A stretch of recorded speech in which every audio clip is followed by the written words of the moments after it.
Hello everyone and welcome to Phonics with Julie and Margaret.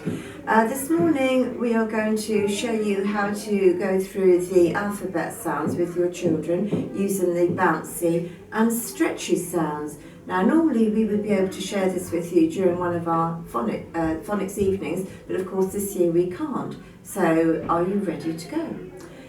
A, B, K, D, E,